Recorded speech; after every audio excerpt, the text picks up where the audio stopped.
Hello, my wonderful, beautiful friends. Welcome back to r/EntitledPeople, where you'll hear stories about people who believe that the world truly does revolve around them, and that they should always get what they want. My friends, you know the drill. Before we dive into today's stories, I gotta show you a video of an entitled woman on a plane, and it's absolutely ridiculous. Can you just keep it shut, please? Can you just keep it shut, please? I'm trying to sleep. I want it down. Just keep it shut. I want it up. I'd like no. to see where I'm going. I called the attendant. They're being ridiculous. Good. Let it down. I'm not putting it down. Put it down. You don't own this plane. My God. Don't touch me. That's assault.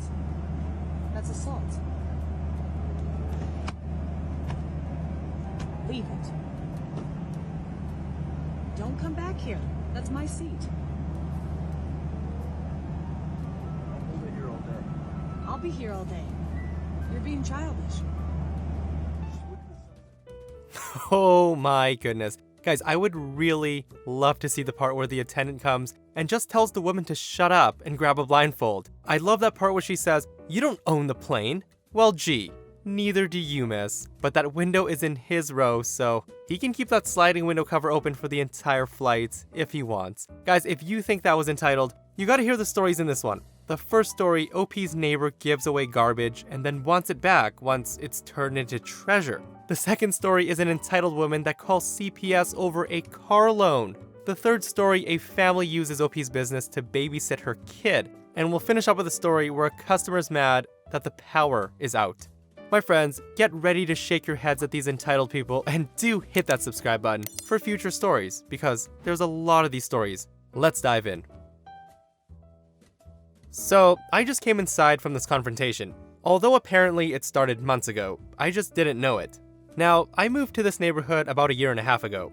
It was bigger than my old place, so I wanted a few more pieces of furniture and also wanted to swap out a few pieces. I'm too cheap to buy new for the most part, so I upcycle and refinish most of my furniture. I do this mostly in my garage, but any spraying I do in the front yard on the mulch. Most of the neighbors had stopped at some point to welcome me or to talk about my projects. A few had asked if I took orders. I told them I do, at a pretty low cost because I don't do professional quality. One of the neighbors who asked was the neighbor lady across the street. When I gave her my answer, she sort of sniffed and said fine, and this was almost a year ago. A few months ago was the yearly large trash pickup, where you can put almost anything on the curb and the city will take it to the dump for you. It's a great time to pick up new pieces, and neighbor lady had a pile of actually trashed items out. As I was working in the garage, I saw her lug a console/entry table to the curb. It looked beat up, but not broken, and was one of the pieces I was actually looking for. I headed over, and it was pretty beat up as suspected. The finish was scratched to hell, a pet had chewed one of the legs, but it was a solid piece, so I asked if I could have it. The neighbor lady said of course, so I got my dolly and stashed it in my garage. It sat in the garage for a few months, but last weekend, I decided to work on it. I sanded down and refinished most pieces, but after assessing the condition of the wood, I decided I was just gonna paint the piece, as the patching for the damage would be too visible through a stain. I stripped and sanded down the piece to fix the damage, and today, I got it out and painted it in the front yard. It's a navy color, and I'm pretty happy with how it's gonna turn out. Just as I was finishing putting away the tools and the paint, the neighbor lady comes marching across the street. I thought she would just admire it, as people like to see their old trash transformed. But instead, she said, "I've decided that I don't want to give you this table. I'm just gonna come get it once it's done drying." I told her, "No, you gave it to me months ago, it's mine, and I've put a fair amount of time and money to refinish it." And she said, "But it's mine, you took it from me, and I want it back." I told her, "No, I took it from you because you gave it to me. It's now mine. If you want it back, it'll be $150. The lady, in shock, said, "But it's trash. You ruined it. I thought you were gonna refinish it." I told her refinishing would have taken too long and would have cost too much, and asked her why she wants it back if it's trash. The neighbor lady then said, "Fine. If you want to keep it, I'll just take $200 for it, so I can buy a new one." I told her, "No, you said I could take it from your trash pile. I even asked you before taking it, so it's mine now." She then said, "I'll just come take it while you sleep." For context, I usually leave pieces in the yard overnight to dry, but I told her I guess I'll take it inside now. I then grabbed the leg of the table and proceeded to drag it into my garage. The neighbor lady reached out to stop me, but pulled back once she realized it was still wet. I pulled it in and waved at her with my now paint-covered hand as the door closed. It was a bit petty and my hand was covered in paint, and I'll have to redo the leg. It was worth it to see the look on her face. So thinking back as I type this, I think this might have been her plan all along.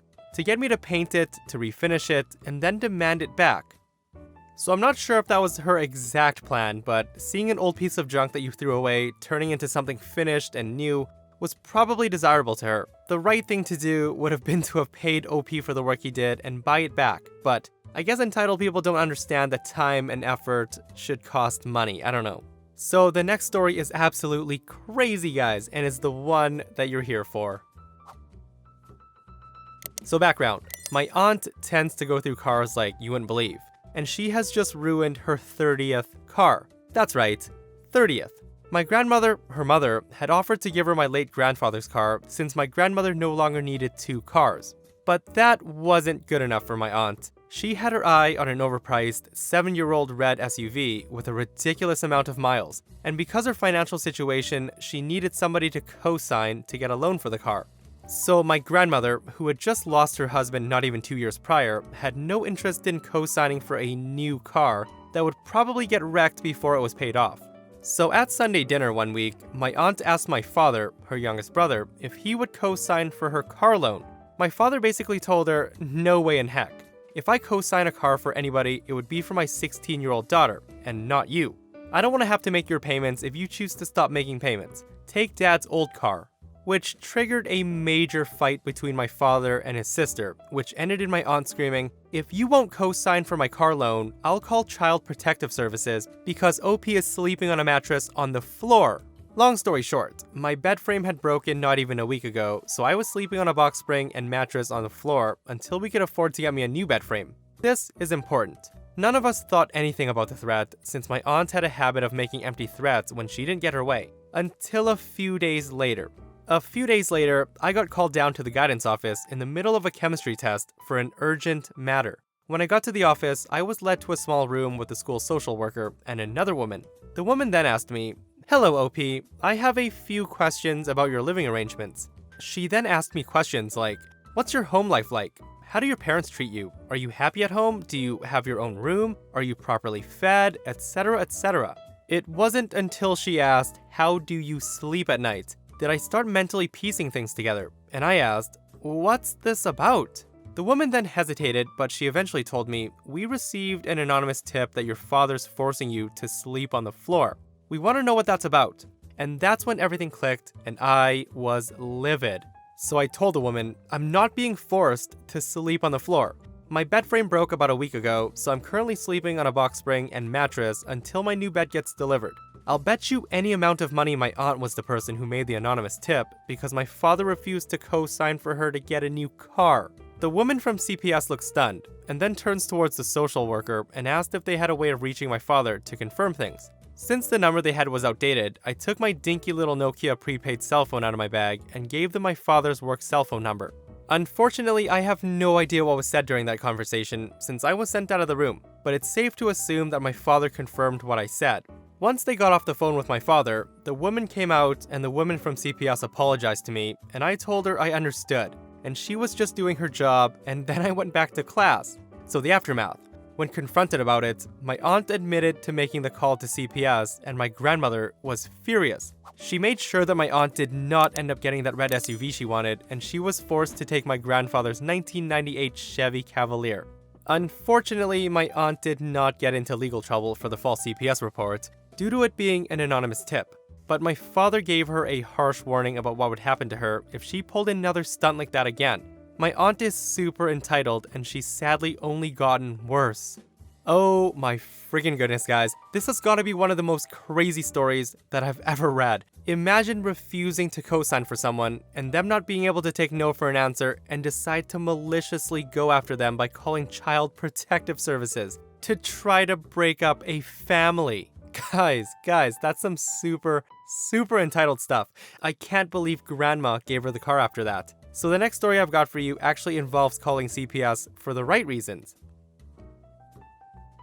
I work for a pet house-sitting company and had a new client on my schedule for 3 visits a day for 2 weeks to take care of a dog. When I get to the house and go in, I see a kid and thought they must be running late leaving and didn't let us know. So I said hi to the kid and said don't be scared and called out for the parents. And the kid said they were gone. I asked, what do you mean?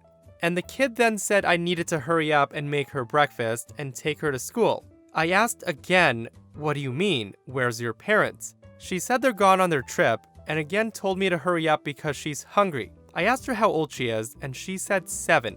I asked, so they left you here alone? She told me, yeah, her mom told her that we'd be in by the morning to make her breakfast and take her to school, in the afternoon to pick her up from school and make her a snack, and then at night to make her supper. I then asked where's Macy, the dog, and then she told me that they do not have a dog. I asked her, so when the owner came for the client meeting and to get the house keys, she met a dog. Where is this dog? The kid said her mom borrowed the neighbor's dog. Oh my god. I called the company owner and told her what's going on, and of course she was flabbergasted and came over immediately. She tried to call the kid's parents, but they weren't answering their phones, so she called CPS and explained everything when they got here. CPS took the kid, the parents' info, and then they left. The next day, the kid's mom called the owner and left a rambling message, screaming about how we could turn her kid into CPS and we broke the contract, so they were going to sue the company for that, and also for the cost of their ruined vacation. The owner called them back and told them that our agreement was to take care of a dog, not a kid. And that was illegal anyways, so good luck with a lawsuit. She hasn't heard from them since. This story is absolutely absurd. I guess the pet sitting service was cheaper than hiring a babysitter to watch their kid for 2 weeks while they go on vacation. I still can't understand how this woman thought that this would actually work. Somebody please tell me that this story is fake and that the parents did not actually do this, because that's terrible. So I work at a fast food restaurant. Last week, there was an accident close to the freeway. A car hit a pole, so the power was out for approximately a mile down the road. Our restaurant was one of the many places without power. My GM made a sign that she taped to the speaker of our drive-thru that explained the power outage. It was only me, the GM, and the new guy. We did as much cleaning as we could with the power off until we were left with nothing to do but to hang out in the dining room.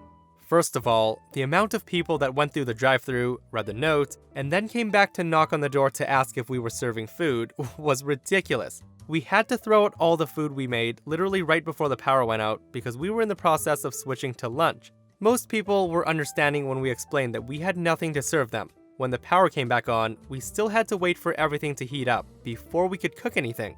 I was the only one wearing a headset, so I was explaining to everybody who came through that our power had just came back on and would take a little longer before anything was ready to serve. Again, most people were understanding. One woman, though, was really angry. She says, "What do you mean you can't serve anything?" I told her our power has just been on for about 5 minutes. It's gonna take 5 or 10 more minutes before the fryer and the boiler heat up all the way. Until then, the only thing we have available is drinks. She said, "But my son and I are hungry." "I'm sorry about that, ma'am, but if you want to come back in about 10 minutes, everything should be back to normal." She responded, "We only want chicken nuggets. Just give us 2 10 pieces and we'll go." I told her we don't have any ready. We can't cook them until the fryers are heated up. If you come back in 10 minutes, they'll be fresh out of the fryer. She then asked, "Where's your manager?" I told her my manager's in the walk-in checking the food to make sure that everything's okay in there. "I can get her if you'd like." And she responded, "Never mind. I'll just go next door where they know how to treat their customers." So I watched her go next door and get turned away there too. I was dying to know if she had raised a fuss over there. I just don't understand what part of our power was out for over an hour and we need time to get everything ready that some people just don't get. My friends, and that brings us to another end of our /EntitledPeople. If you guys enjoyed the stories today, do hit that thumbs up and subscribe if you haven't. If you want to hear more stories about entitled people, check out the story I did yesterday, where a Karen ignores a worker, knocks them off a ladder, and faces jail time. Oh my goodness. Check it out if you haven't, and I'll see you guys in the next one. I love you.